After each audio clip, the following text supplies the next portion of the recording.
पाण्याच्या शेतकऱ्यांनी खर्चाने काढलेला भव्य दिव्य मोर्चा सर्वप्रथम परभणी जिल्ह्यातल्या शेतकऱ्यांचं अभिनंदन करत असताना कदाचित महाराष्ट्राला ही दिशादर्शक ठरली। आमच्या काही मागण्या टप्प्यातील होतील असं वाटतं, पण ज्या मागण्या अजून शासन किंवा प्रशासन करत नसेल तर त्यासाठी आम्ही सतत संघर्ष करणार आहोत। परभणी जिल्ह्यातल्या शेवटच्या शेतकऱ्याचं घरातलं सोयाबीन विकेपर्यंत आमचं आंदोलन सुरू राहील।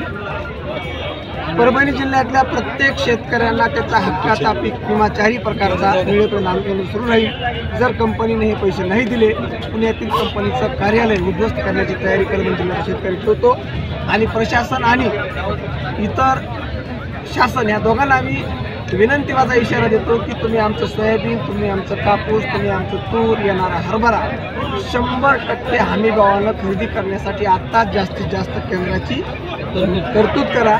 ऑनलाईन प्रक्रिया तात्काळ सुरू करा आणि ICCI कंपनीची हेच आहे जे आपलं कॉटन खरेदी करण्याचं CCI त्यांनी जी खरेदी थांबवली ती खरेदीचा तात्काळ सुरू करा, अन्यथा शेतकरी जो या परभणी जिल्ह्यातल्या जवळपास 500 गावातला शेतकरी आहे तो शेतकरी आज 2 ते 3 हजार आले होते, 5,000 आले असतील, मला आकडा माहीत नाही, पण पुढच्या काळात याच्या 4 पट शेतकरी रस्त्यावर येईल आणि आपला हक्क पदरात काढून घेईल।